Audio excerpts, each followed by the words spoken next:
The courage to be disliked Hindi book reading का third part and the third night which is discard other people's tasks. 2 हफ्ते बाद परेशान युवा दार्शनिक के स्टडी में फिर आया। वो पूछा, फ्रीडम क्या है? लोग फ्री क्यों नहीं हो सकते? मैं फ्री क्यों नहीं हूँ? जो भी मुझे रोक रहा है उसका असली नेचर क्या है? उससे जो असाइनमेंट दिया गया था वो उसके ऊपर बहुत भारी पड़ रहा था, लेकिन उससे कन्विंसिंग आंसर मिलना मुश्किल लग रहा था। जितना वो सोचता था उतना ही वो अपनी फ्रीडम की कमी महसूस करता था। थर्ड नाइट का पहला point, deny the desire for recognition. युवा बोलता है, तो आपने कहा था कि आज हम फ्रीडम के बारे में बात करेंगे। दार्शनिक बोलते हैं, हाँ, क्या आपने फ्रीडम क्या है इसके बारे में सोचा? युवा बोलते हैं, हाँ, एक्चुअली मैंने बहुत लंबा सोचा। दार्शनिक पूछते हैं, और आपको कोई कंक्लूजन्स मिली? युवा बोलते हैं, वेल, मुझे कोई आंसर्स नहीं मिला, लेकिन मुझे ये मिला, ये मेरी अपनी आइडिया नहीं है, लेकिन लाइब्रेरी में मैंने एक नोवेल से पढ़ा। डॉस्टोवेस्की का line, money is coined freedom. आपको क्या लगता है, क्या कॉइन्ड फ्रीडम एक रिफ्रेशिंग टर्म नहीं है? लेकिन सीरियसली मुझे ये एक लाइन बहुत पसंद आया। दार्शनिक बोलते हैं, आई सी, ज़रूर, अगर हम मनी से जुड़ा हुआ ट्रू नेचर के बारे में बात करें तो हम कह सकते हैं कि वो फ्रीडम है। ये एक स्मार्ट ऑब्जर्वेशन है, पक्का, लेकिन आप इतना भी नहीं कहेंगे कि फ्रीडम देयरफॉर इज मनी, है ना? युवा बोलता है, जी हाँ, आप बिल्कुल सही कह रहे हैं। मनी से जो फ्रीडम मिल सकता है वो शायद है, और मैं श्योर हूँ कि वो फ्रीडम हमसे ज़्यादा बड़ा है, क्योंकि रियलिटी में लाइफ के सारे ज़रूरत मनी से ही डील होते हैं। तो क्या ये मतलब है अगर किसी के पास बहुत वेल्थ हो तो वो फ्री हो सकता है?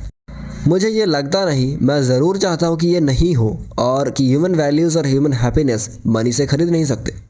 दार्शनिक बोलते हैं, वेल, मान लो कि आपने फाइनेंशियल फ्रीडम पा लिया, और फिर जब आपने बहुत वेल्थ गेन किया लेकिन आपको हैप्पीनेस नहीं मिली, उस टाइम आपके लिए क्या प्रॉब्लम और डिफ़िकल्टीज रह जाती है? युवा बोलते हैं, वो इंटरपर्सनल रिलेशनशिप होंगे जो आप बार बार मेंशन कर रहे हैं। मैंने इस मैटर पे बहुत डीपली सोचा है। जैसे आपको बहुत वेल्थ मिल गया है लेकिन कोई भी आपसे प्यार ना करे, आपका कोई दोस्त ना हो जिनको आप कॉमरेड्स बोल सकते हो, और किसी को भी आप पसंद ना हो। ये एक बहुत ही मिसफॉर्चून है। एक और चीज़ जो मेरे दिमाग से नहीं जाती है वो यह है बाउंस, जो हम सभी इस स्ट्रिंग में उलझे हुए हैं, जो हम बाउंस कहते हैं। किसी से अटैच होना जिसको आप केयर भी नहीं करते, फॉर एग्जांपल, या अपने ऑफुल बॉस के मूड स्विंग का ध्यान रखना। सोचो, अगर आप इन पीटी इंटरपर्सनल रिलेशनशिप से रिलीज हो जाते तो कितना इजी हो जाता, लेकिन कोई भी ये नहीं कर सकता। जहाँ भी हम जाते हैं हमें लोगों से घिरा होता है, और हम सोशल इंडिविजुअल हैं जो दूसरों के साथ एग्जिस्ट करते हैं। हम जो भी करते हैं हम अपने इंटरपर्सनल रिलेशनशिप के स्ट्रॉन्ग रूप से एस्केप नहीं कर सकते। अब मुझे समझ में आया है कि एडलर का statement, all problems are interpersonal relationship problems, एक ग्रेट इंसाइट है। दार्शनिक बोलते हैं, ये एक क्रूशियल पॉइंट है। चलो थोड़ा और डीपर डीग करते हैं। इंटरपर्सनल रिलेशनशिप में ऐसा क्या है जो हमारे फ्रीडम को चुरा रहा है? युवा बोलते हैं, पिछली बार आपने ये बोला था कि हम दूसरों को एनिमीज या कॉमरेड्स के तौर पे देखते हैं। आपने कहा था कि अगर हम दूसरों को अपने कॉमरेड्स देखने लगे तो हमारा वर्ल्ड को देखने का तरीका भी बदल जाता है। ये ज़रूर सेंस बनता है। मैं उस दिन यहाँ से जाते हुए बहुत कन्विंस महसूस किया था, लेकिन फिर क्या हुआ, मैंने इस मैटर पे बहुत केयरफुल सोचा, और मुझे ये नोटिस हुआ कि इंटरपर्सनल रिलेशनशिप के कुछ एस्पेक्ट्स हैं जो कम्प्लीटली एक्सप्लेन नहीं हो सकते। दार्शनिक पूछते हैं, जैसे क्या? युवा बोलते हैं, सबसे ऑब्वियस वाला है पेरेंट्स का एग्जिस्टेंस। मैं कभी भी पेरेंट्स को एनिमीज नहीं सोच सकता। मेरे चाइल्डहुड में स्पेशली वो मेरे सबसे बड़े गार्डियंस थे जो मुझे रेज और प्रोटेक्ट किया। इस रिगार्ड में मैं उनका बहुत ग्रेटफुल हूँ। लेकिन मेरे पेरेंट्स स्ट्रिक्ट लोग थे। मैंने आपको पिछली बार बताया था कि वो मुझे हमेशा मेरे बड़े भाई से कंपेयर करते थे और मुझे रिकॉग्नाइज नहीं करते थे, और वो मेरे लाइफ पे हमेशा कमेंट्स करते थे कि मुझे ज़्यादा पढ़ना चाहिए, ऐसे या वैसे लोगों से दोस्ती नहीं करनी चाहिए, कम से कम इस यूनिवर्सिटी में एडमिशन लेना चाहिए, इस तरह का जॉब लेना चाहिए, और ऐसे ही उनके डिमांड्स ने मुझे बहुत प्रेशर दिया, और वो ज़रूर बाउंस ही थे। दार्शनिक पूछते हैं, तो आपने क्या किया? युवा बोलते हैं, मुझे लगता है कि जब तक मैं यूनिवर्सिटी शुरू नहीं किया मैं कभी भी अपने पेरेंट्स के इंटेंशंस को इग्नोर नहीं कर पाया। मैं एंग्जियस था, अनप्लेजेंट था, लेकिन बात यह है मेरे विशेस हमेशा मेरे पेरेंट्स के साथ ओवरलैप हो जाते थे, लेकिन मेरा वर्क प्लेस मैंने खुद चूज़ किया। दार्शनिक बोलते हैं, अब जब आपने इसके बारे में बात बताया तो मुझे याद आया कि मैंने अभी तक ये नहीं सुना आप किस तरह का वर्क करते हैं। युवा बोलते हैं, मैं अब एक यूनिवर्सिटी लाइब्रेरी में लाइब्रेरियन का काम करता हूँ। मेरे पेरेंट्स चाहते थे कि मैं अपनी फादर के प्रिंटिंग प्लान को संभालूं, जैसे मेरे भाई ने किया। इस वजह से जब से मैंने अपना करंट जॉब शुरू किया हमारा रिलेशनशिप थोड़ा स्ट्रेंड हो गया। अगर वो मेरे पेरेंट्स नहीं होते और मेरे लाइफ में एनिमी लाइक पेरेंट्स होते तो शायद मुझे कोई फ़र्क नहीं पड़ता, क्योंकि चाहे वो कितना भी इंटरफेयर करने की कोशिश करे मैं हमेशा उन्हें इग्नोर कर सकता था। लेकिन जैसा मैंने कहा, मेरे लिए पेरेंट्स एनिमीज़ नहीं हैं। वो कॉमरेड्स हैं या नहीं यह अलग बात है, लेकिन कम से कम वो एनिमीज़ भी नहीं हैं जो मैं कह सकता हूँ। ये एक ऐसा रिलेशनशिप है जो बहुत क्लोज है, जैसे मैं बस उनके इंटेंशंस को इग्नोर कर सकता हूँ। दार्शनिक बोलते हैं, जब आप अपने पेरेंट्स के विशेस के हिसाब से यूनिवर्सिटी डिसाइड किया तो आपको अपने पेरेंट्स के लिए कैसा इमोशन महसूस हुआ? युवा बोलते हैं, ये कॉम्प्लिकेटेड है। मुझे रिसेंटमेंट का फेसिंग था, लेकिन दूसरी तरफ रिलीफ भी बहुत सेंस था। आप शायद जानते हैं कि अगर मैं स्कूल में गया तो मैं उन्हें अपनी रिकॉग्निशन दिलवा सकता था। दार्शनिक पूछते हैं, आप उन्हें अपनी रिकॉग्निशन दिलवा सकते हैं? ये कैसी बात है?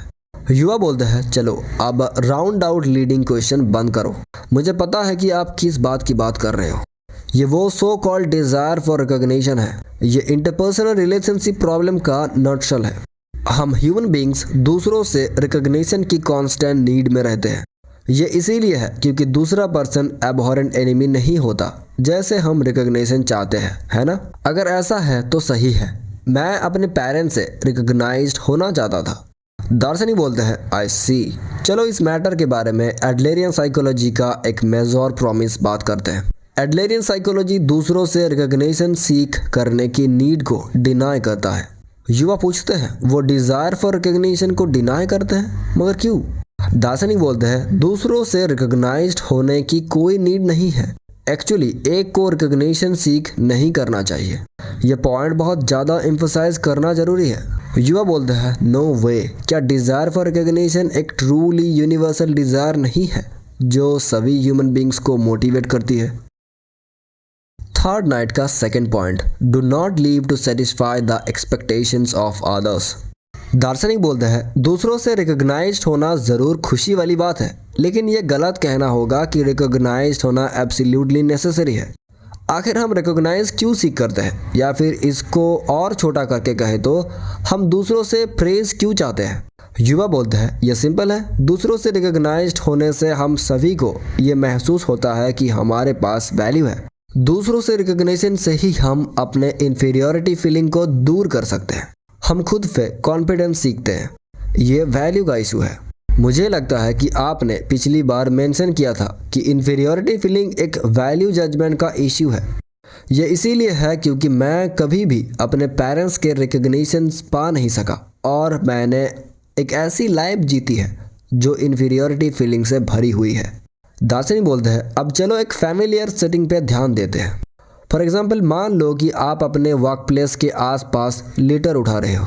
बात यह है कि किसी ने भी नोटिस नहीं किया, या अगर कोई नोटिस किया तो किसी ने भी आपको अप्रिशिएट नहीं किया या थैंक्स भी नहीं बोला, तो क्या आप अभी भी लिटर या कचरा उठाते रहोगे?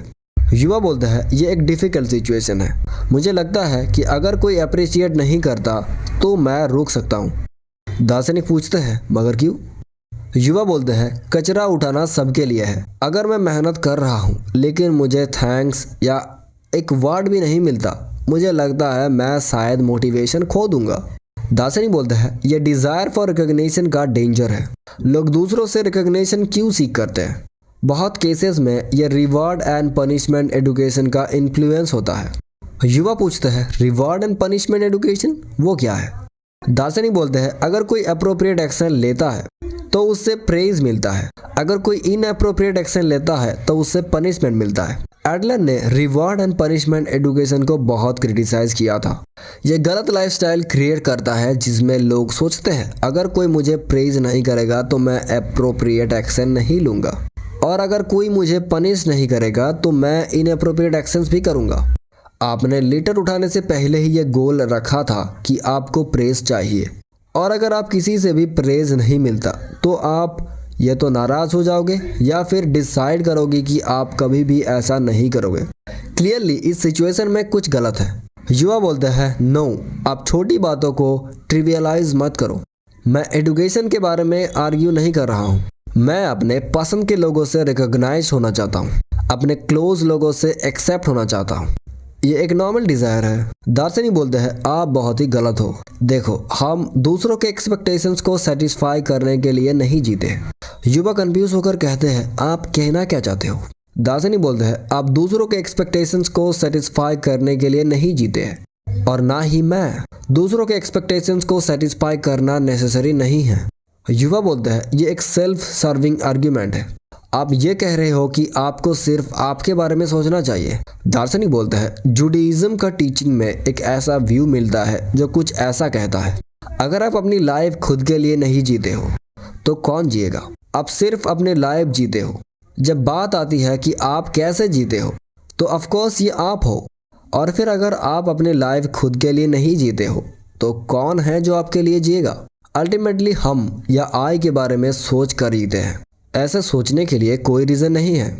युवा बोलते हैं तो आप निहिलिज्म के पॉइजन से अफेक्टेड हो। आफ्टर ऑल आप ये कह रहे हो कि अल्टीमेटली हम यानी आई के बारे में सोच कर जीते हैं, और ये ठीक है। क्या ये रेचेड वे ऑफ थिंकिंग है। दार्शनिक बोलते हैं ये निहिलिज्म बिल्कुल नहीं है, बल्कि ये ऑपोजिट है। जब कोई दूसरों से रिकॉग्निशन सीख करता है और फिर ये सोचता है कि दूसरे उसको कैसे जज करता है तो एंड में वो दूसरों के लाइफ जीते हैं। युवा कंफ्यूज होकर फिर से कहते हैं ये क्या मतलब है। दार्शनिक बोलते हैं इतना रिकॉग्निशन चाहते रहना एक ऐसी लाइफ का साइन है जिसमें आप दूसरों के एक्सपेक्टेशंस को फॉलो करते रहते हो, जो चाहते हैं कि आप इस तरह का पर्सन बनो। दूसरे शब्दों में आप अपना असली आप को छोड़ देते हैं और दूसरों के लाइफ जीते हो। और ये याद रखो, अगर आप दूसरों के एक्सपेक्टेशंस को सेटिस्फाई करने के लिए नहीं जीते, और ये याद रखो अगर आप दूसरों के एक्सपेक्टेशंस को सेटिस्फाई करने के लिए नहीं जीते हो तो ये भी फॉलो होता है कि दूसरे भी आपके एक्सपेक्टेशंस को सेटिस्फाई करने के लिए नहीं जीते। कोई भी आपके हिसाब से एक्ट ना करे तो गुस्सा होना बेकार है। यही तो नेचुरल है। युवा बोलते हैं ये नेचुरल नहीं है। ये एक ऐसा आर्ग्यूमेंट है जो हमारी सोसाइटी को उसके फाउंडेशन से उल्टा कर देता है। देखो, हमारे पास रिकॉग्निशन की डिज़ायर है, लेकिन दूसरों से रिकॉग्निशन पाने के लिए पहले हम खुद दूसरों से रिकॉग्नाइज होना पड़ता है। ये इसीलिए है क्योंकि एक दूसरे लोगों को वैल्यूज़ को रिकॉग्नाइज करता है तो वो दूसरों से रिकॉग्नाइज्ड होता है। ये म्यूचुअल रिकॉग्निशन का रिलेशनशिप होता है जिससे हमारी सोसाइटी बनी है। आपका आर्ग्यूमेंट एक abhorrent dangerous way of thinking है जो ह्यूमन बींग्स को आइसोलेशन में ले जाए और कन्फ्लिक्ट क्रिएट करेगा। ये एक डायबोलिकल सॉलिसिटेशन है जो बेकार में डिस्टर्ब और डाउट बढ़ाता है। दार्शनिक थोड़ा मुस्कुराकर कहते हैं आपके पास बहुत इंटरेस्टिंग वोकेबुलरी है, आपको आवाज़ उठाने की ज़रूरत नहीं है। चलो इसके बारे में साथ में सोचते हैं। एक को रिकॉग्निशन मिलना चाहिए वरना वो सफ़र करेगा। अगर एक को दूसरों और अपने पेरेंट्स से रिकॉग्निशन नहीं मिलता तो वो कॉन्फिडेंस नहीं रखेगा। क्या ऐसी लाइफ हेल्दी हो सकता है? तो कोई ये सोच सकता है गॉड देख रहा है तो अच्छा काम करो, लेकिन ये और निहिलिस्ट व्यू है कि गॉड नहीं है और सारे एविल्स डीड अलाउड है। दोनों सेम कॉइन के साइड्स है। मान लो कि गॉड नहीं था और हम गॉड के रिकॉग्निशन नहीं पा सकते थे तो भी हमें ये लाइफ जीनी पड़ती थी। सच में गॉडलेस वर्ल्ड की निहिलिज्म को ओवरकम करने के लिए ज़रूरी है कि हम दूसरों से रिकॉग्निशन डिनाई करें। युवा बोलते हैं मुझे गॉड के बारे में बात करने से कोई फ़र्क नहीं पड़ता। ज़रा स्ट्रेट फॉरवर्डली और प्लेनली सोचो। एवरीडे लोगों के मेंटालिटी के बारे में, जैसे सोशल रिकॉग्निशन की डिज़ायर के बारे में। क्यों कोई अपने कॉर्पोरेट लीडर छोड़ना चाहता है, क्यों कोई स्टेटस और फेम सीख करता है। ये विश होती है कि सोसाइटी के सामने इम्पॉर्टेंट पर्सन बनना है। ये है रिकॉग्निशन की डिज़ायर। दार्शनिक बोलता है तो अगर आपको वो रिकॉग्निशन मिल जाता है तो आप ये कहोगे कि आपका सच में हैप्पीनेस मिली। मेरा आपसे एक सवाल है, क्या वो लोग जो अपना सोशल स्टेटस एस्टैब्लिश कर चुका है वो ट्रूली हैप्पी फील करते हैं? युवा बोलता है नहीं, लेकिन ये युवा कुछ बोलने का प्रयास करता है, लेकिन दार्शनिक उसको टोक कर बोलते हैं जब कोई दूसरों से रिकॉग्नाइज होना चाहता है तो लगभग सभी लोग दूसरों के एक्सपेक्टेशंस को सेटिस्फाई करना उसका गोल बनाते हैं। और ये रिवॉर्ड एंड पनिशमेंट एजुकेशन के स्ट्रीम ऑफ थॉट के हिसाब से होता है, जो कहता है कि अगर कोई अप्रोप्रिएट एक्शन लेता है तो उससे प्रेज मिलेगा। फॉर एग्जाम्पल, आपके जॉब में मेन पॉइंट है दूसरों के एक्सपेक्टेशंस को सेटिस्फाई करना, तो वो जॉब आपके लिए बहुत हार्ड होगा क्योंकि आप हमेशा वरीड रहोगे कि दूसरे आपको कैसे देख रहे हैं और उनके जजमेंट से डरते रहोगे और आप अपना आईनेस रिप्रेस कर रहोगे। आपको शायद सरप्राइज हो, लेकिन मेरे क्लाइंट्स जो काउंसलिंग के लिए आते हैं उनमें से कोई भी सेल्फिश नहीं है, बल्कि वो दूसरों के एक्सपेक्टेशंस को मीट करने की कोशिश करके सफ़र कर रहे हैं। दूसरों के, हाँ, अपने पेरेंट्स और टीचर्स के एक्सपेक्टेशंस। शॉर्ट में बताए तो एक अच्छे तरीके से वो सेल्फ सेंटर्ड फैशन में बिहेव नहीं कर सकते। युवा पूछते हैं तो हमें सेल्फिश होना चाहिए? दार्शनिक बोलते हैं दूसरों के लिए बिना सोचे बिहेव मत करो। इसको समझने के लिए एडलरियन साइकोलॉजी में एक आइडिया है जो समझाना ज़रूरी है और वो सेपरेशन ऑफ टास्क के नाम से जाना जाता है। युवा कंफ्यूज होकर बोलते हैं सेपरेशन ऑफ टास्क ये क्या है? ये युवा का इरिटेशन अपने पीक पे पहुंच गया था। रिकॉग्निशन की डिज़ायर को डिनाई करो, दूसरों के एक्सपेक्टेशंस को सेटिस्फाई मत करो, ज़्यादा सेल्फ सेंटर्ड तरीके से जियो। यह दार्शनिक क्या कह रहे हैं? क्या रिकॉग्निशन के डिज़ायर ही नहीं है जो लोगों को एक दूसरे से एसोसिएट करने और सोसाइटी बनाने का सबसे बड़ा मोटिवेटर है? युवा सोचता था अगर ये सेपरेशन ऑफ टास्क आइडिया मुझे पसंद नहीं आया तो मैं कभी भी इस आदमी को या एडलर को एक्सेप्ट नहीं कर पाऊंगा। थर्ड नाइट का third point, how to separate tasks. दार्शनिक बोलते हैं मान लो कि एक बच्चा है जो पढ़ाई में मुश्किल महसूस करता है, वो क्लास में ध्यान नहीं देता, होमवर्क भी नहीं करता और अपनी किताबें भी स्कूल में ही छोड़ देता है। अब बताओ अगर तुम उसका बाप होते तो तुम क्या करते? युवा बोलते हैं अरे मैं तो सब कुछ करता जो मुझे सोचता, मैं उसको पढ़ाने के लिए मजबूर करता, मैं उसके लिए ट्यूटर्स और स्टडी सेंटर ढूंढता, चाहे मुझे उसको कान पकड़ के ले जाना पड़े। मैं कहता कि ये माँ बाप का फ़र्ज़ है।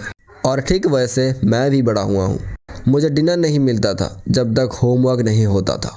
दार्शनिक बोलते हैं तो फिर मैं आपको एक सवाल पूछता हूँ, क्या तुमने पढ़ाई का मज़ा आया जब तुम्हें इतना ज़बरदस्ती करवाया गया? युवा बोलते हैं बिल्कुल नहीं, मैं तो बस स्कूल और एग्ज़ाम्स के लिए पढ़ाई करता था, ऐसे ही रूटीन में। दार्शनिक बोलते हैं अच्छा ठीक है, मैं इस बात को एडलरियन साइकोलॉजी के बेसिक स्टेंस से समझाऊंगा। जब किसी को पढ़ाई का काम मिलता है तो हम एडलरियन साइकोलॉजी में इसको ये नज़रिए से देखते हैं कि ये किसका काम है।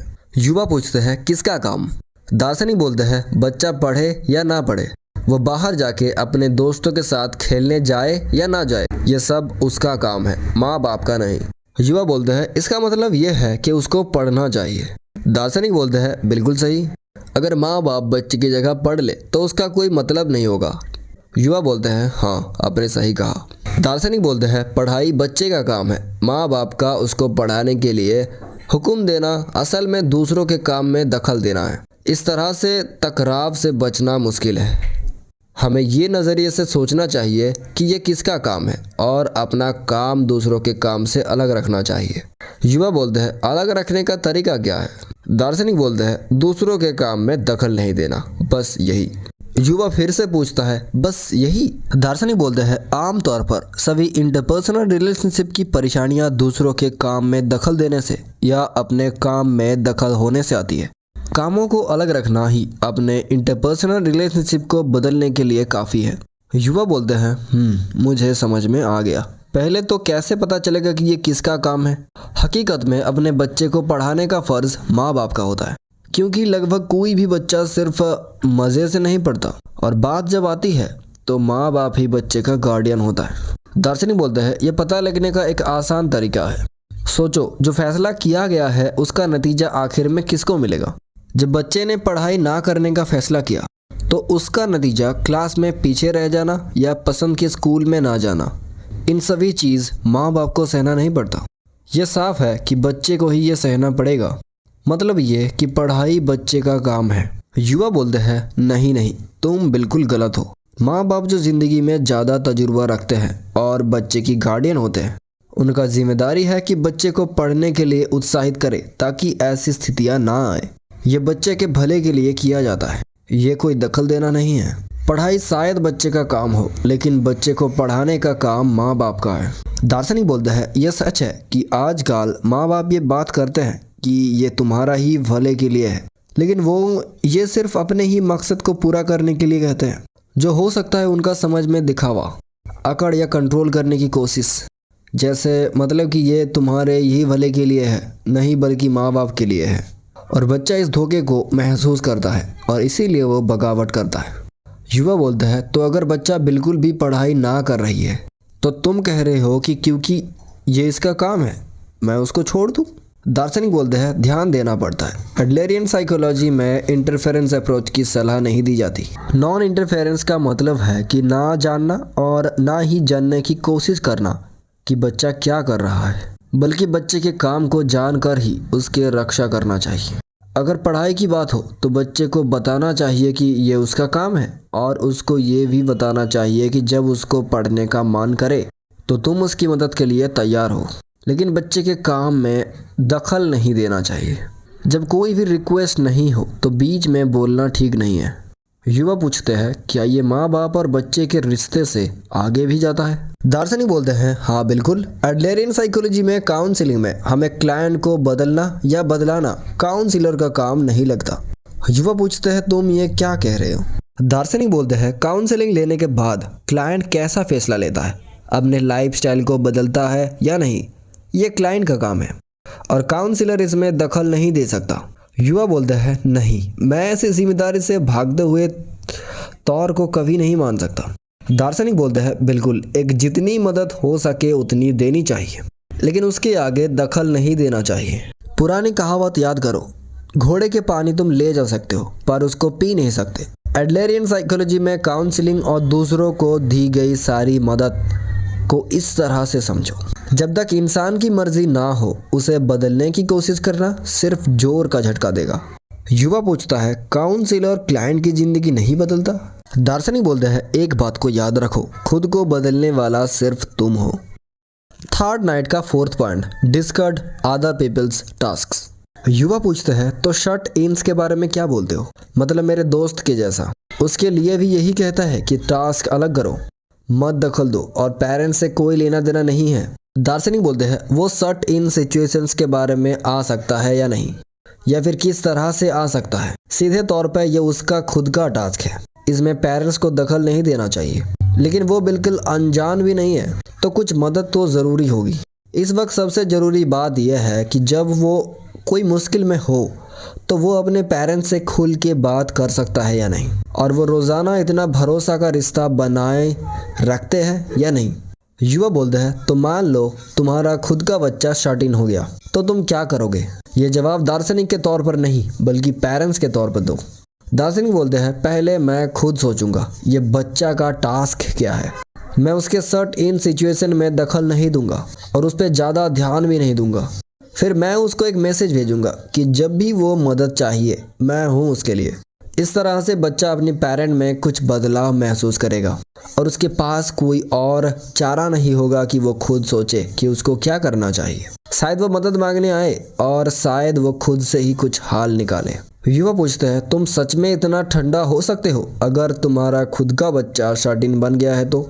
दार्शनिक बोलते हैं एक पेरेंट जो अपने बच्चे के रिश्ते से परेशान है वो सोचता है मेरा बच्चा मेरी जिंदगी है, मतलब पेरेंट ने अपना टास्क बच्चे के बना लिया है और अब वो सिर्फ बच्चे के बारे में ही सोच सकता है। जब आखिर में पेरेंट को एहसास होता है तो उसकी ज़िंदगी से मैं गायब हो जाता है। लेकिन चाहे बच्चे का टास्क कितना भी बोझ बन जाए, बच्चा एक स्वतंत्रता व्यक्ति है।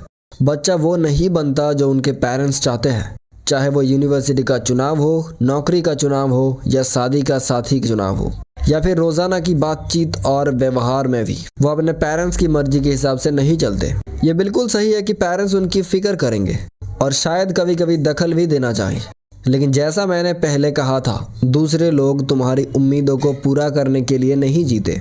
चाहे बच्चा तुम्हारा हो, लेकिन वो तुम्हारी उम्मीद को पूरा करने के लिए नहीं जीता। युवा पूछते हैं, तो तुम कह रहे हो कि फैमिली के साथ भी लाइन ड्रॉ करना पड़ता है। दार्शनिक बोलते हैं, दरअसल फैमिली में डिस्टेंस कम होता है, इसीलिए टास्क अलग करने की ज़रूरत और भी ज़्यादा होता है। युवा बोलते हैं, यह मुझे समझ में नहीं आता। एक तरफ तुम प्यार की बात कर रहे हो और दूसरी तरफ तुम इनकार भी कर रहे हो। अगर तुम अपने आप और दूसरों के बीच में ऐसी लाइन ड्रॉ करोगे तो तुम किसी पे भी भरोसा नहीं कर पाओगे। दार्शनिक बोलते हैं, देखो, भरोसा करने का काम भी टास्क अलग करने का हिस्सा है। तुम अपने पार्टनर को भरोसा करते हो, ये तुम्हारा टास्क है, लेकिन वो तुम्हारी उम्मीद और भरोसे के साथ कैसे पेश आता है, ये दूसरों का टास्क है। जब तुम अपनी मर्जी बिना लाइन ड्रॉ किए दिखाते हो तो तुम्हें पता भी नहीं चलता कि तुम स्टॉकर जैसा दखल दे रहे हो। मान लो तुम्हारा पार्टनर तुम्हारी मर्जी के हिसाब से नहीं चलता, क्या तुम उस पर भरोसा कर पाओगे? क्या तुम उससे प्यार कर पाओगे? एडलर जो प्यार का टास्क बताता है उसमें ऐसे सवाल होते हैं। युवा बोलते हैं, यह मुश्किल है, ये बहुत ही मुश्किल है। दार्शनिक बोलते हैं, बिल्कुल है, लेकिन इस तरह से सोचो, दूसरों के टास्क में दखल देना और दूसरों के टास्क उठाना तुम्हारी जिंदगी को भारी और मुसीबत भरा बना सकता है। अगर तुम परेशानी और तकलीफ से भरी जिंदगी जीते हो जो कि दूसरों से रिश्तों से उत्पन्न होती है, तो ये सीमा सीखो कि उसके बाद ये मेरा टास्क नहीं है और दूसरों के टास्क को छोड़ दो। ये जिंदगी को हल्का और सरल बनाने का पहला कदम है। थर्ड नाइट का 5th point, how to rid yourself of interpersonal relationship problems. युवा बोलते हैं, ये बात मुझे बिल्कुल भी ठीक नहीं लगती। दार्शनिक बोलते हैं, तो चलो एक ऐसा सीन सोचते हैं जिसमें तुम्हारे पेरेंट्स तुम्हारे नौकरी के चुनाव के खिलाफ बहुत जोर से विरोध कर रहा है। वो तो सच में खिलाफ थे, है ना? युवा बोलते हैं, हाँ वो थे। मैं इतना नहीं कहूँगा कि वो बहुत जोर से विरोध कर रहे थे, लेकिन वो काफ़ी ताने मारते थे। दार्शनिक बोलते हैं, ठीक है, चलो एग्जैजरेट करके कहते हैं कि वो बहुत जोर से विरोध कर रहे थे। तुम्हारा पापा जज्बाती तरीके से चिल्ला रहा था और तुम्हारी माँ आंखों में आंसू लेकर तुम्हारे फैसले का विरोध कर रही थी। उन्हें बिल्कुल भी पसंद नहीं है कि तुम लाइब्रेरियन बनो, और अगर तुम अपने भाई की तरह फैमिली बिजनेस में नहीं आओगे तो शायद वो तुम्हें अलग कर दे। लेकिन पसंद ना आने का जज्बात से निपटना तुम्हारे पेरेंट्स का टास्क है, तुम्हारा नहीं। ये तुम्हारी फिक्र का मसला नहीं है। युवा बोलते हैं, रुको एक मिनट, तुम ये कह रहे हो कि मुझे फर्क नहीं पड़ता कि मैं अपने पेरेंट्स को कितना दुखी करता हूँ? दार्शनिक बोलते हैं, बिल्कुल फर्क नहीं पड़ता। युवा बोलते हैं, तुम मजाक कर रहे हो, ऐसा कोई फिलॉसफी हो सकता है जो अंदर का बिहेवियर सिखाए? दार्शनिक बोलते हैं, तुम अपनी जिंदगी के लिए जो भी कर सकते हो वो सिर्फ वही रास्ता चुनो जो तुम्हारे लिए सही लगे। दूसरी तरफ दूसरे लोग तुम्हारे चुनाव के किस तरह का फैसला देते हैं, ये दूसरों का टास्क है और इसमें तुम कुछ भी नहीं कर सकते। युवा बोलते हैं, ये तुम क्या कह रहे हो? दार्शनिक बोलते हैं, यही है टास्क अलग करना। तुम दूसरों के नज़र से डर रहे हो, तुम दूसरों के फैसलों से डर रहे हो, इसीलिए तुम हमेशा दूसरों के पहचान चाहते हो। अब तुम्हें फिक्र है कि दूसरे लोग तुम्हें कैसे देखते हैं। एडलरियन साइकोलॉजी का इसका एक आसान जवाब है, तुमने अभी तक टास्क अलग नहीं किए। तुम मान लेते हो कि जो चीज़ें दूसरों के टास्क होना चाहिए वो भी तुम्हारे टास्क है। याद करो दादी की बात, तुम ही हो जो अपने आप को देखने की फिक्र करते हो। उसकी बात टास्क अलग करने का बेहतरीन मिसाल है। दूसरे लोग जब तुम्हारा चेहरा देखते हैं तो वो क्या सोचते हैं, ये दूसरे का टास्क है और इस पे तुम्हारा कोई कंट्रोल नहीं है। युवा बोलते हैं, थ्योरी के तौर पे मुझे समझ आता है, मेरे दिमाग को ये बात सही लगती है, लेकिन मेरे जज्बात इतने ऊंचे तौर के आर्गुमेंट से साथ नहीं चल सकते। दार्शनिक बोलते हैं, तो चलो एक और तरीके आजमाते हैं। मान लो एक आदमी है जो अपने ऑफिस में लोगों के रिश्तों से परेशान है।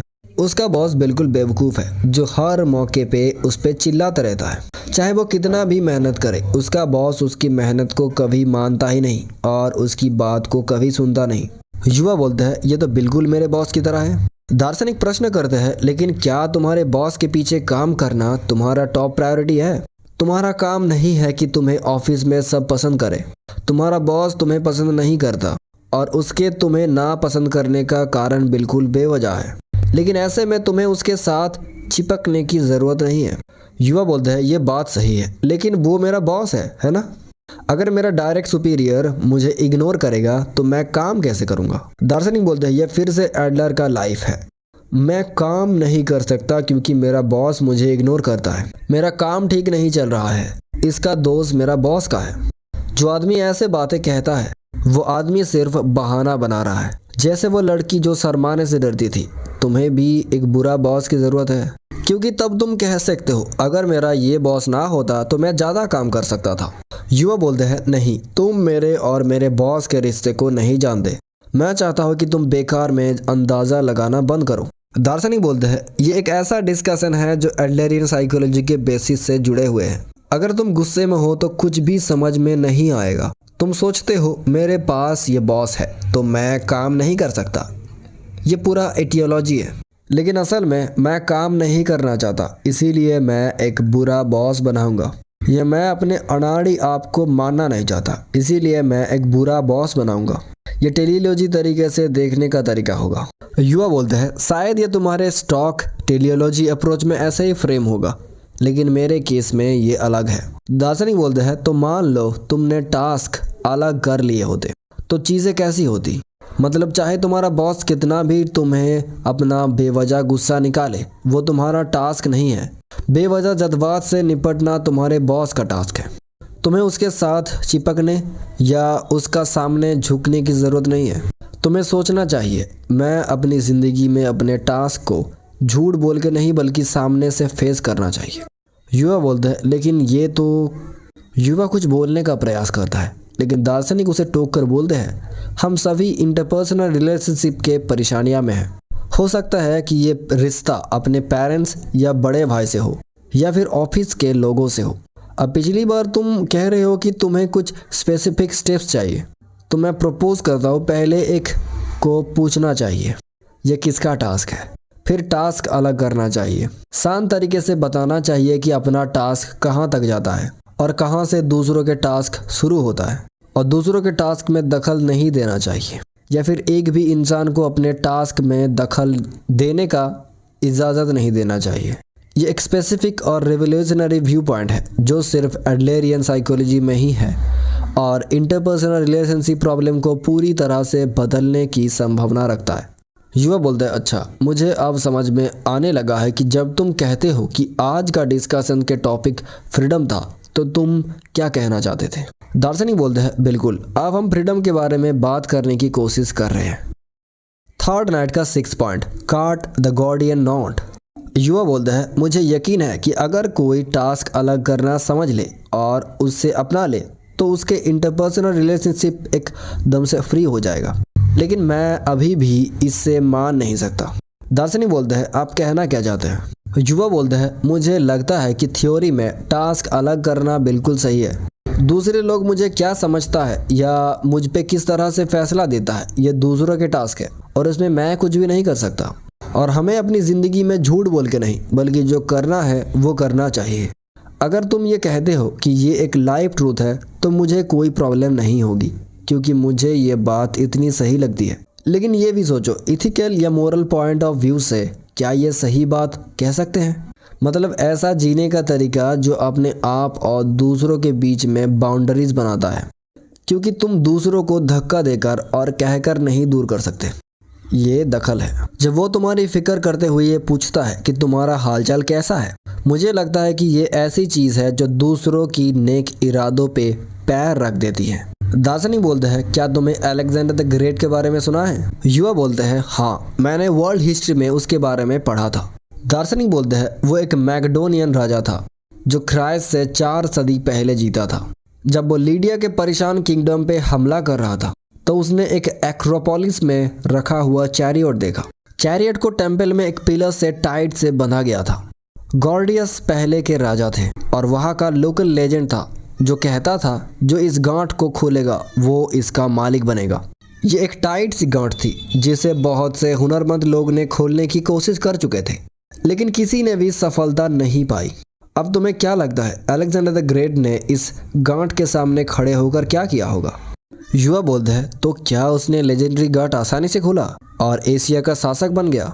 दार्शनिक बोलते हैं नहीं, ऐसा नहीं हुआ। जैसे ही अलेक्जेंडर द ग्रेट ने देखा कि गांठ कितनी टाइट है, उसने अपनी तलवार निकाली और एक ही बार में उसे 2 टुकड़ों में काट दिया। युवा बोलते हैं वाह। दार्शनिक बोलते हैं फिर उसने कहा डेस्टिनी वो नहीं होती जो लेजेंड से बनती है, बल्कि अपनी तलवार के साफ करके बनती है। उसको लेजेंड की ताकत की ज़रूरत नहीं थी और वो अपनी तलवार से अपनी डेस्टिनी बनाता था। जैसे तुम जानते हो, उसने फिर सभी टेरिटरीज को जीत लिया जो अब मिडिल ईस्ट और वेस्टर्न एशिया में है। ये फेमस एनेक्डोट है जो गॉर्डियन नॉट के नाम से जाना जाता है। और इसी तरह अपने पेचीदे गांठ हमारे इंटरपर्सनल रिलेशनशिप के बंधनों को कन्वेंशनल मेथड से नहीं बल्कि कुछ नए तरीके से काटना पड़ता है। जब भी मैं टास्क अलग करने की बात करता हूँ, मैं हमेशा गॉर्डियन नॉट याद रखता हूँ। युवा बोलता है ठीक है, मैं तुम्हें उल्टा नहीं बोलना चाहता, लेकिन हर कोई अलेक्जेंडर द ग्रेट नहीं बन सकता। इसीलिए नहीं कि उसके अलावा कोई और नहीं था जो गांठ काट सकता था। टास्क अलग करने की बात बिल्कुल वैसा ही है। चाहे कोई जानता हो कि आप अपनी तलवार से कुछ भी काट सकते हो, लेकिन वो मुश्किल हो सकता है, क्योंकि जब कोई टास्क अलग करने के साथ आगे बढ़ता है तो आखिर में उसके लोगों से रिश्ता तोड़ना पड़ेगा। वो लोगों को अकेला कर देगा। तुम जो टास्क अलग करने की बात कर रहे हो वो ह्यूमन इमोशन को बिल्कुल इग्नोर करता है। कोई कैसे ऐसे अच्छे इंटरपर्सनल रिलेशनशिप बना सकता है? दार्शनिक बोलते हैं बना सकता है। टास्क अलग करना इंटरपर्सनल रिलेशनशिप का ऑब्जेक्टिव नहीं है। टास्क अलग करना इंटरपर्सनल रिलेशनशिप का ऑब्जेक्टिव नहीं है, बल्कि ये एक गेटवे है। युवा पूछता है गेटवे? दार्शनिक बोलते हैं जैसे जब कोई किताब पढ़ता है तो अगर वो अपना चेहरा उसके बहुत पास ले आए तो वो कुछ भी नहीं देख सकता। उसी तरह अच्छे इंटरपर्सनल रिलेशनशिप बनाने के लिए कुछ दूरी की ज़रूरत होती है। जब दूरी बहुत कम हो जाती है और लोग एक दूसरे से चिपक जाते हैं तो उन्हें एक दूसरे से बात करना भी मुश्किल हो जाता है। लेकिन दूरी बहुत ज़्यादा भी नहीं होनी चाहिए। जो पेरेंट्स अपने बच्चों को बहुत डांटते हैं वो दिमाग से बहुत दूर हो जाते हैं। जब ऐसा होता है तो बच्चा अपने पेरेंट्स से कुछ भी पूछना नहीं चाहता और पेरेंट्स भी सही मदद नहीं दे पाते। किसी एक को तभी हाथ बढ़ाने चाहिए जब ज़रूरत हो, लेकिन उसके इलाके में दखल नहीं देना चाहिए। इस तरह की मॉडरेट दूरी रखना बहुत ज़रूरी है। क्या पेरेंट्स और बच्चों के रिश्ते में दूरी ज़रूरत है? दार्शनिक बोलते हैं बिल्कुल। पहले तुमने कहा था कि टास्क अलग करना वो चीज़ है जो दूसरों की नेक इरादों पे पैर रख देती है। ये एक ऐसा नोशन है जो रिवार्ड से जुड़ा है। ये आइडिया है कि जब कोई तुम्हारे लिए कुछ करता है तो तुम्हें भी उसके लिए कुछ करना पड़ता है, चाहे वो कुछ चाहे या ना चाहे। युवा पूछते हैं क्या रिवार्ड ही वो चीज़ है जिसे मैं टाइज कहता हूँ? दार्शनिक बोलते हैं हाँ, जब रिवार्ड इंटरपर्सनल रिलेशनशिप का बेस होता है तो एक ऐसा एहसास उठता है कि कहता है मैंने इतना दिया तो तुम्हें मुझे उतना वापस देना चाहिए। ये एक ऐसा नोशन है जो टास्क अलग करने से काफ़ी अलग है। ऑफ कोर्स हम रिवार्ड को ना ढूंढे। युवा बोलते हैं ठीक है। दार्शनिक बोलते हैं लेकिन ज़रूर ऐसे सिचुएशंस होते हैं जिसमें टास्क अलग करने के बिना दूसरों के टास्क में दखल देना आसान होता है। जैसे बच्चों को पालने में, जब एक बच्चा अपने शूज बांधने में परेशान होता है, बिजी माँ के लिए उससे बांधना उसके इंतज़ार करने से ज़्यादा तेज होगा, लेकिन ये एक दखल है और ये बच्चे के टास्क उससे छीन रहा है। और इस दखल को बार बार करने से बच्चा कुछ भी सीखना बंद कर देगा और अपने लाइफ टास्क के सामना करने की हिम्मत खो देगा। जैसे एडलर कहता है, जिस बच्चे को चैलेंजेस के सामना करना नहीं सिखाया गया है वो हर चैलेंज से भागने की कोशिश करेगा। युवा बोलते हैं लेकिन ये तो बहुत सूखा तरीका है सोचने का। दार्शनिक बोलते हैं जब अलेक्जेंडर द ग्रेट ने गॉर्डियन नॉट काटा था तो शायद उनमें से कुछ लोग ऐसे ही महसूस किए होंगे कि गांठ को हाथ से खोलने का एक मतलब रखता था और उसे तलवार से गांठ काटी थी, कि अलेक्जेंडर ने ओराकल के शब्दों को मतलब गलत समझा था। एडलरियन साइकोलॉजी में ऐसे एस्पेक्ट्स होते हैं जो नॉर्मल सोशल थिंकिंग के खिलाफ होते हैं। वो इटियोलॉजी को इनकार करता है, ट्रॉमा को इनकार करता है और टेलियोलॉजी को अपनाता है। वो लोगों के प्रॉब्लम्स को इंटरपर्सनल रिलेशनशिप प्रॉब्लम्स के तौर पे देखता है और रिकॉग्निशन ना ढूंढना और टास्क अलग करना भी शायद नॉर्मल सोशल थिंकिंग के खिलाफ होते हैं। युवा बोलते हैं ये नामुमकिन है, मैं नहीं कर सकता। दार्शनिक बोलते हैं क्यों? युवा को बहुत तकलीफ हुई जब दार्शनिक ने सब कुछ टास्क में बांट दिया, सब प्रॉब्लम्स को रिलेशनशिप से जोड़कर लाइफ आसान दिखाया, पर उसमें कुछ पर्सनल टच नहीं था। वो बिल्कुल भी वार्मथ नहीं देता था, कोई ऐसे फिलॉसफी को कैसे एक्सेप्ट कर सकता है? युवा ने चेयर से उठ के लाउडली रिक्वेस्ट की। थर्ड नाइट का 7 point, desire for recognition makes you unfree. युवा बोलते हैं, देखो मैं बहुत समय से खुश नहीं हूँ। दुनिया के बड़े लोग युवा से कहते हैं जो तुम्हें पसंद है वो करो, और वो मुस्कुराते हुए ऐसे बोलते हैं जैसे वो समझदार लोग हैं, जैसे वो युवा के साथ है। पर ये सब सिर्फ दिखावा है जो सिर्फ इसीलिए निकलता है क्योंकि वो युवा उनके लिए अनजान है और उनका रिश्ता किसी भी तरह से जिम्मेदारी से दूर है। फिर माँ बाप और टीचर्स हमसे कहते हैं उस स्कूल में एडमिशन लो या एक स्टेबल नौकरी ढूंढो, और ये कॉन्क्रीट और बोरिंग इंस्ट्रक्शन सिर्फ एक इंटरवेंशन नहीं है, ये वो अपनी जिम्मेदारी निभा रहे हैं। ये इसीलिए है क्योंकि हम उनसे क्लोजली कनेक्टेड है और वो हमारे फ्यूचर के बारे में सीरियसली कंसर्न है कि वो इर्रेस्पॉन्सिबल बातें नहीं कह सकते, जैसे जो तुम्हें पसंद है वो करो। मैं श्योर हूँ तुम भी वो अंडरस्टैंडिंग फेस बनाओगे और मुझसे कहोगे प्लीज़ जो तुम्हें पसंद है वो करो, पर मैं ऐसी बात किसी और से नहीं मांगूंगा। ये एक बहुत इर्रेस्पॉन्सिबल कमेंट है, जैसे कोई कैटरपिलर को अपने शोल्डर से हटा रहा हो, और अगर दुनिया उस कैटरपिलर को क्रॉस कर दे तो तुम कहोगे ये मेरा काम नहीं है और चले जाओगे। क्या तुम मुझे बता सकते हो कौन सा काम अलग है? दार्शनिक बोलते हैं, अरे तुम तो बहुत गुस्सा हो रहे हो, तो तुम्हारे कहने का मतलब यह है कि तुम चाहते हो कि कोई तुम्हारी मदद करे थोड़ा सा, और तुम ये भी चाहते हो कि कोई और तुम्हारा रास्ता डिसाइड करे। युवा बोलते हैं, हाँ शायद मैं चाहता हूँ ऐसा ही है कि दूसरों के एक्सपेक्टेशंस को जज करना इतना डिफ़िकल्ट नहीं है, या फिर किस तरह का रोल हमसे डिमांड किया जा रहा है जो हमें पसंद है उस तरह जीना बहुत डिफ़िकल्ट है। बेसिकली हम क्या चाहते हैं, हम क्या बनना चाहते हैं और किस तरह के लाइफ जीना चाहते हैं, हमें ऐसी कॉन्क्रीट बातें हमेशा नहीं मिलती। ये एक बड़ा सा मिस्टेक होगा सोचना कि सबके पास क्लियर कट ड्रीम्स और ऑब्जेक्टिव्स है, तुम्हें नहीं लगता? दार्शनिक बोलते हैं, शायद दूसरों के एक्सपेक्टेशंस को सेटिस्फाई करके जीना आसान है क्योंकि हम अपने लाइफ उनके हाथ में दे रहे हैं, जैसे हम अपने माँ बाप के बनाए हुए ट्रैक्स पर दौड़ते हैं। अगर हमें बहुत सी बातों से प्रॉब्लम भी हो तो हम अपना रास्ता नहीं खोलेंगे जब तक हम उन ट्रैक्स पर रहे, पर अगर हम खुद अपना रास्ता डिसाइड करें तो नेचुरल है कि कभी भी हम खो जाएंगे। हमें कैसे जीना चाहिए? युवा बोलते हैं, इसीलिए मैं दूसरों से रिकग्निशन चाहता हूँ। तुम पहले गॉड के बारे में बात कर रहे थे, और अगर हम अभी भी उस जमाने में रह रहे होते जब गॉड को लोग मानते थे तो शायद गॉड देख रहा है एक सेल्फ डिसिप्लिन का क्रिएशन होता। अगर हमें गॉड ने रिकग्नाइज किया होता तो शायद हमें दूसरों से रिकग्निशन की ज़रूरत नहीं होती, पर वो ज़माना बहुत पहले ही ख़त्म हो गया, और उस केस में हमें बस ये चॉइस रहती है कि हम खुद को डिसिप्लिन करें दूसरों के देखने के बेसिस पर, दूसरों से रिकग्निशन पाने और ऑनेस्ट लाइफ जीने की उम्मीद रखें, और दूसरों की आंखों में ही मेरी गाइड है। दार्शनिक बोलते हैं, क्या हम दूसरों से रिकग्निशन चूज़ करते हैं या फिर रिकग्निशन के बिना फ्रीडम का रास्ता चूज़ करते हैं? ये एक इम्पॉर्टेंट क्वेश्चन है। चलो इसके बारे में साथ में सोचते हैं। अपनी लाइफ जीने की कोशिश करते हुए दूसरों के फीलिंग्स को समझने और वो तुम्हारे बारे में क्या सोचता है उनसे परेशान रहने का, ऐसे क्यों जीने का जिसमें दूसरों की विशेष पूरी हो। शायद इस तरह के साइन पॉट्स तुम्हें गाइड कर सकते हैं, पर यह एक बहुत अनफ्री तरह का जीना है। अब बताओ तुम ऐसा अनफ्री तरह का जीना क्यों चूज कर रहे हो? तुम डिज़ायर फॉर रिकग्निशन का टर्म यूज़ कर रहे हो, पर तुम्हारे असली मतलब यह है कि तुम किसी से भी नफरत नहीं चाहते हो।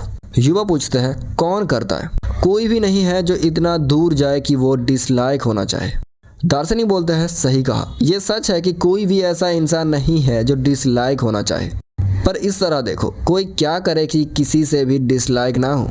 सिर्फ एक ही जवाब है, ये एक दूसरों के फीलिंग्स को हमेशा समझने और उनको लॉयल्टी स्वेयर करे।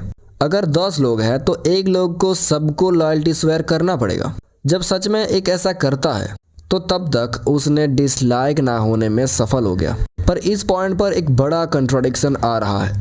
एक सबको लॉयल्टी स्वेयर करना है सिर्फ इसीलिए कि वो डिसलाइक ना हो। यह जैसा एक पॉलिटिशियन है जो पॉपुलिज्म में गिर गया है और इम्पॉसिबल प्रॉमिसेस करने और उससे ज़्यादा रिस्पॉन्सिबिलिटीज एक्सेप्ट करने लगा है। नेचुरली उसके झूठ जल्दी ही सामने आ जाएंगे। वो लोगों का ट्रस्ट खो देगा और अपने लाइफ को ज़्यादा सफरिंग में डाल देगा। और ऑफ कोर्स कंटिन्यूस झूठ बोलने का स्ट्रेस बहुत सारे कॉन्सिक्वेंसेस लाता है। प्लीज इस पॉइंट को समझो। अगर एक ऐसे जीता है तो दूसरों के एक्सपेक्टेशंस को सेटिस्फाई करे और अपनी लाइफ को दूसरों के हाथ में दे दे, तो ये एक ऐसा जीने का तरीका है जिसमें एक खुद से झूठ बोलता है और उस झूठ को लोगों के साथ कंटिन्यू करता है। युवा बोलता है तो आपका मतलब है कि हमें ईगोसेंट्रिक होना चाहिए और जो चाहे वैसे जीना चाहिए। दार्शनिक बोलते हैं अपने टास्क अलग करना ईगोसेंट्रिक नहीं है, दूसरों के टास्क में इंटरवेन करना एसेंशियली ईगोसेंट्रिक सोचने का तरीका है। माँ बाप अपने बच्चे को पढ़ाने के लिए फोर्स करते हैं, उनकी लाइफ और मैरिज चॉइसेस में दखल अंदाजी करते हैं। ये कुछ और नहीं, सिर्फ ईगोसेंट्रिक सोचने का तरीका है। युवा बोलते हैं तो बच्चा अपने माँ बाप के इंटेंशंस को इग्नोर कर सकता है और जो चाहे वैसे कर सकता है। दार्शनिक बोलते हैं कोई भी रीजन नहीं है कि एक अपनी लाइफ को जो चाहे वैसे ना जिए। युवा थोड़ा मुस्कुराकर कहते हैं तुम सिर्फ निहिलिस्ट नहीं हो, तुम एनार्किस्ट और हेडोनिस्ट भी हो। मैं अभी एस्टोनिश होना छोड़ दिया हूँ और अभी हंसना शुरू कर दूंगा। दार्शनिक बोलते हैं एक एडल्ट जो अनफ्री जीने का तरीका चूज किया है, जब एक यंग पर्सन को फ्रीली यहाँ और अभी इस मोमेंट में जीते हुए देखता है तो उस युवा को हेडोनिस्टिक कहते हैं। ऑफ कोर्स ये एक लाइफ लाई है जो निकलता है ताकि वो एडल्ट अपनी अनफ्री लाइफ को एक्सेप्ट कर सके। एक एडल्ट जो रियल फ्रीडम को चूज किया है खुद के लिए, वो ऐसे कमेंट्स नहीं करेगा और इंस्टेड आस फ्री होने की विल को चीयर करेगा। युवा बोलते हैं ठीक है, तो तुम्हारे कहने का मतलब ये है कि फ्रीडम इश्यू है। चलो हम पॉइंट पर आते हैं। तुम बहुत बार फ्रीडम वर्ड यूज कर रहे हो, पर फ्रीडम का तुम्हारे लिए मतलब क्या है? हम कैसे फ्री हो सकते हैं? थर्ड नाइट का 8 point, what real freedom is. दार्शनिक बोलते हैं पहले तुमने माना कि तुम किसी से भी डिसलाइक नहीं होना चाहते और कहा कोई भी नहीं है जो इतना दूर जाए कि वो डिसलाइक होना चाहे। युवा बोलते हैं सही। दार्शनिक बोलते हैं तो मैं भी वैसा ही हूँ, मुझे भी दूसरों से डिसलाइक नहीं होना है। मैं कहता हूँ कि कोई भी नहीं है जो डिसलाइक होना चाहे। ये एक शार्प इंसाइट है। युवा बोलता है ये एक यूनिवर्सल डिजायर है। दार्शनिक बोलते हैं फिर भी हमारे एफर्ट्स के बावजूद कुछ लोग हैं जो मुझे और तुम्हें डिसलाइक करते हैं। ये भी एक फैक्ट है। जब तुम किसी से डिसलाइक होते हो या फील करते हो कि तुम्हें कोई डिसलाइक कर रहा है तो तुम्हारा दिमाग का हाल कैसा होता है? युवा बोलते हैं सिंपली बोलूँ तो बहुत परेशान होता हूँ। मैं सोचता हूँ कि मैंने क्यों डिसलाइक होना शुरू किया और मैंने क्या कहा और क्या किया जो ऑफेंसिव हो सकता है।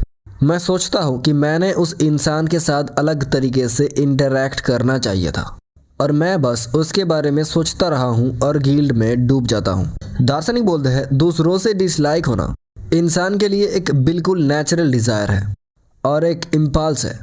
कांट जो कि एक मॉडर्न फिलोसोफर है, उसने इस डिजायर को इंक्लिनेशन कहा। युवा बोलते हैं इंक्लिनेशन। दार्शनिक बोलते हैं हाँ, ये एक इंस्टिंक्टिव डिजायर है, एक का इम्पल्सिव डिजायर है। अब अगर कोई कहे कि एक स्टोन की तरह डाउन हिल गिरता रहना और ऐसे इंक्लिनेशंस या डिजायर्स या इम्पल्स को जहां ले जाए वहां चले जाना, ये एक फ्रीडम है, तो ये बात सरासर गलत है। ऐसे जीने का मतलब सिर्फ अपने डिजायर्स और इम्पल्सेस को गुलाम होना है। रियल फ्रीडम एक ऐसी एटीट्यूड है जैसे अपने गिरते हुए आप को नीचे से धकेलना। युवा पूछते हैं अपने आप को नीचे से धकेलना, ये कैसी बात है? दार्शनिक बोलते हैं एक स्टोन बेबस है, एक बार वो डाउन हिल गिरना शुरू हो गया तो वो गिरता ही रहेगा जब तक ग्रेविटी के लॉस से छूट ना जाए। पर हम स्टोन नहीं हैं, हम ऐसे बिगिंस हैं जो इंक्लिनेशंस को रेसिस्ट कर सकता है। हम अपने गिरते हुए आप को रोक सकते हैं और अप हिल चढ़ सकते हैं। रिकॉग्निशंस की डिजायर शायद एक नेचुरल डिजायर है। तो क्या तुम डाउन हिल गिरते रहना चाहते हो ताकि दूसरों से रिकॉग्निशन पाओ? क्या तुम अपने आप को रोलिंग स्टोन की तरह घिसते रहना चाहते हो जब सब स्मूथ ना हो जाए? जब सिर्फ एक छोटा सा राउंड बॉल बचेगा तो वो द रियल आई होगा। ऐसा नहीं हो सकता। युवा बोलते हैं तुम कह रहे हो अपने इंस्टिक्ट्स और इम्पल्सेस को रेसिस्ट करना फ्रीडम है। दार्शनिक बोलते हैं जैसा मैंने बार बार कहा है, एडलेरियन साइकोलॉजी में हम सोचते हैं कि सब प्रॉब्लम्स इंटरपर्सनल रिलेशनशिप प्रॉब्लम है। दूसरे शब्दों में हम इंटरपर्सनल रिलेशनशिप से रिलीज चाहते हैं, हम इंटरपर्सनल रिलीफ से फ्री होना चाहते हैं। पर यह बिल्कुल पॉसिबल है कि हम अकेला यूनिवर्स में जिए। अब तक जो हमने डिस्कस किया है उसके हिसाब से हमारा कंक्लूजन व्हाट इज फ्रीडम के बारे में क्लियर होना चाहिए। युवा पूछता है और वो क्या है? दार्शनिक बोलते हैं शॉर्ट में यह है कि freedom is being disliked by other people, यानी फ्रीडम वो है जो दूसरे लोग डिसलाइक करता है। युवा बोलते हैं ये कैसी बात हुई? दार्शनिक बोलते हैं बात यह है कि तुम्हें कोई डिसलाइक करता है, यह प्रूफ है कि तुम अपने फ्रीडम एक्सरसाइज कर रहे हो और फ्रीडम में जीते हुए हो, और यह साइन है कि तुम अपने प्रिंसिपल्स के हिसाब से जीते हुए हो। युवा कुछ बोलने का प्रयास करता है, लेकिन दार्शनिक उसे टोक कर बोलते हैं डिसलाइक होना तो बहुत ही दुख की बात है। अगर पॉसिबल हो तो एक ऐसे जीना चाहेगा जो किसी से डिसलाइक ना हो, एक अपनी डिजायर फॉर रिकग्निशन को सेटिस्फाई करना चाहेगा, पर ऐसे जीने का तरीका जिसमें किसी से भी डिसलाइक ना हो, ये एक बहुत अनफ्री जीने का तरीका है और ये इम्पॉसिबल है। जब एक इंसान अपनी फ्रीडम एक्सरसाइज करना चाहता है तो उसका एक कॉस्ट होता है, और इंटरपर्सनल रिलेशनशिप में फ्रीडम का कॉस्ट ये है कि एक किसी से डिसलाइक होता है। युवा बोलते हैं नहीं, ये बिल्कुल गलत है, ये फ्रीडम कैसे कहला सकता है, बल्कि ये तो एक शैतानी तरीका है सोचने का जो किसी को बुरा काम करने के लिए बहकाता है। दार्शनिक बोलते हैं तुम शायद फ्रीडम को ऑर्गेनाइजेशन से रिलीज समझ रहे हो, ये कि अपने घर या स्कूल, अपनी कंपनी या नेशन के ब्रेक अवे करना फ्रीडम है, पर अगर तुम अपनी ऑर्गेनाइजेशन से ब्रेक अवे करो तो तुम रियल फ्रीडम नहीं पा सकते। जब तक कोई दूसरों के जजमेंट से अनकंसर्न नहीं हो, जब तक कोई दूसरों के जजमेंट से अनकंसर्न नहीं हो, दूसरों से डिसलाइक होने से फियर नहीं करता, और ये कॉस्ट पे नहीं करता कि शायद कभी भी रिकॉग्नाइज ना हो, तो वो अपने तरीके से जीने में फ्लो थ्रो नहीं कर पाएगा। ब्रीफ में कहे तो वो फ्री नहीं हो पाएगा। युवा बोलते हैं दूसरों से डिसलाइक होना, ये तुम क्या कह रहे हो? दार्शनिक बोलते हैं मैं ये कह रहा हूँ कि डिसलाइक होने से डरना मत। युवा फिर से कुछ बोलने का प्रयास करता है, लेकिन दार्शनिक उसे टोक कर बोलते हैं मैंने तुम्हें ये नहीं कहा है कि तुम ऐसे जियो कि तुम्हें सब डिसलाइक करे, और मैंने एक बार ऐसा भी नहीं कहा है कि बुरा काम करो। प्लीज इसको मिसअंडरस्टैंड मत करो। युवा बोलते हैं नहीं, तो चलो क्वेश्चन चेंज करते हैं। क्या लोग एक्चुअली फ्रीडम का वेट इंड्योर कर सकता है? क्या लोग इतने स्ट्रांग हैं अपने माँ बाप से भी डिसलाइक होने पर भी केयर ना करना और इतना सेल्फ रिजिडसली डिफेंड बन सकता है? दार्शनिक बोलते हैं एक इंसान सेल्फ राइटस बनने की तैयारी नहीं करता, इंसान बस टास्क अलग करते हैं। हो सकता है कोई ऐसा इंसान हो जो तुम्हारे बारे में अच्छा नहीं सोचता, पर वो तुम्हारा टास्क नहीं है। युवा पूछते हैं क्या तुम खुद फ्री हो? दार्शनिक बोलते हैं हाँ मैं फ्री हूँ। युवा बोलते हैं तुमसे डिसलाइक नहीं होना है, पर तुम्हें फर्क नहीं पड़ता अगर हो। दार्शनिक बोलते हैं हाँ सही बोला, डिसलाइक ना होना शायद मेरा टास्क है, पर मुझे कोई पसंद ना करे या करे वो सिर्फ उस इंसान का टास्क है। अगर कोई ऐसा इंसान है जो मुझे अच्छा नहीं समझता तो मैं उसमें इंटरवेन नहीं कर सकता। पहले जो प्रभाव में मैंने मेंशन किया था उसका इस्तेमाल करके नेचुरली कि इंसान एफोर्ड करेगा कि किसी को पानी तक पहुंचाए, पर वो पीता है या नहीं वो इस इंसान का टास्क है। युवा बोलते हैं ये तो कुछ कंक्लूजन है। दार्शनिक बोलते हैं खुश रहने की हिम्मत में दूसरों से डिसलाइक होने की हिम्मत भी शामिल है। जब तुम उस हिम्मत को पा लेते हो तो तुम्हारे इंटरपर्सनल रिलेशनशिप एकदम लाइटनेस में बदल जाएगा। थर्ड नाइट का 9th and the last point, you hold the cards to interpersonal relationships. युवा बोलते हैं वाह, मैंने कभी नहीं सोचा है कि मैं एक दार्शनिक के घर जाके डिसलाइक होने के बारे में सुनूंगा। दार्शनिक बोलते हैं मुझे पता है कि ये बात मानने में आसान नहीं है, शायद इसको समझने और हजम करने में थोड़ा टाइम लगेगा। अगर हम आज इसके आगे बढ़े तो मुझे लगता है कि तुम अपने दिमाग में रख नहीं पाओगे। तो मैं तुमसे एक और बात कहना चाहता हूँ, एक ऐसा पर्सनल मैटर जो टास्क अलग करने से रिलेटेड है, और मैं आज का सेशन खत्म करना चाहता हूँ। युवा बोलते हैं ठीक है। दार्शनिक बोलते हैं ये भी माँ बाप के साथ के रिलेशनशिप के बारे में है। बचपन से ही मेरा रिलेशनशिप अपने माता पिता से खराब ही रहा है। मेरी माँ मेरे 20 साल के दशक में ही मर गई बिना हम दोनों कभी रियल कन्वर्सेशन किए हुए, और उसके बाद मेरा रिलेशनशिप अपने पिता से और भी स्ट्रेंड हो गया। ये तब तक जब तक मैंने एडलरियन साइकोलॉजी से इनकाउंटर नहीं किया और एडलर के आइडियाज को नहीं समझा। युवा पूछते हैं तुम्हारा रिलेशनशिप अपने पिता से क्यों खराब था? दार्शनिक बोलते हैं मेरी मेमोरी में एक ऐसा इमेज है जब मेरे पापा मुझे मारते थे। मुझे यह भी याद नहीं है कि मैंने क्या किया था जिसके लिए वो मुझे मारते थे। मुझे सिर्फ ये याद है कि मैं एक डेस्क के नीचे छुप गया था। मेरे बाप से बचने के लिए, जब वो मुझे बाहर खींचकर जोर से मारे, और सिर्फ एक बार नहीं, बहुत बार। युवा बोलते हैं और वो डर एक ट्रॉमा बन गया, है ना। दार्शनिक बोलते हैं, मुझे लगता है कि जब तक मैंने एडलेरियन साइकोलॉजी में एनकाउंटर नहीं किया, मैंने उस तरह से समझा था, क्योंकि मेरा पिता एक मूडी इंसान था। पर खुद से सोचना, वो मुझे उस टाइम मारे और इसीलिए हमारे रिलेशनशिप खराब हो गया। ये एक फ्रॉडियन इटियोलॉजिकल सोचने का तरीका है। ये कहे तो मैंने हिट होने की मेमोरी को बाहर लाया क्योंकि मैं अपने पिता से रिलेशनशिप बेटर नहीं करना चाहता था। युवा बोलता है, तो पहले तुम्हारा गोल था कि तुम अपने पिता से रिलेशनशिप बेटर नहीं करना चाहते और उनके बीच की बात नहीं ठीक करना चाहते। दार्शनिक बोलते हैं, बिल्कुल सही। मेरे लिए अपने पिता से रिलेशनशिप ना ठीक करना मेरे लिए सही था। मैं मेरे उस तरह के पिता को मेरा लाइफ अच्छे से नहीं चल रहा है इसकी एक्सक्यूज़ के तौर पर यूज़ कर सकता था। वो मेरे लिए एक वर्च्यू था। युवा बोलते हैं, वो तो वही बात थी जो मैं पूछना चाहता था। अगर कॉज एंड इफेक्ट रिवर्स भी हो जाए, ये कहे तो तुम्हारे केस में तुम खुद को एनालाइज कर पाओ और कहो ये इसीलिए नहीं है कि वो मुझे मारे कि मेरा पिता से रिलेशनशिप खराब है, पर ये इसीलिए है कि मैं हिट होने की मेमोरी को बाहर लाया क्योंकि मैं अपने पिता से रिलेशनशिप बेटर नहीं करना चाहता। फिर भी ये चीज़ें एक्चुअली कैसे चेंज होती है? ये तो फैक्ट नहीं बदलता कि तुम्हें बचपन से मारा गया था, है ना। दार्शनिक बोलते हैं, इस सिचुएशन को एक इंटरपर्सनल रिलेशनशिप की कार्ड की व्यू पॉइंट से सोच सकते हैं। जब तक मैं इटियोलॉजी यूज़ करके सोचता हूँ ये इसीलिए है कि वो मुझे मारे कि मेरा पिता से रिलेशनशिप खराब है, ये एक ऐसा मैटर होगा जिसमें मुझे कुछ भी करने में पॉसिबल होगा। पर अगर मैं सोच सकता हूँ मैंने हिट होने की मेमोरी को बाहर लाया क्योंकि मैं अपने पिता से रिलेशनशिप बेटर नहीं करना चाहता, तो मैं रिलेशंस ठीक करने का कार्ड रखूँगा, क्योंकि अगर मैं बस गोल चेंज कर सकता हूँ तो सब ठीक हो जाता है।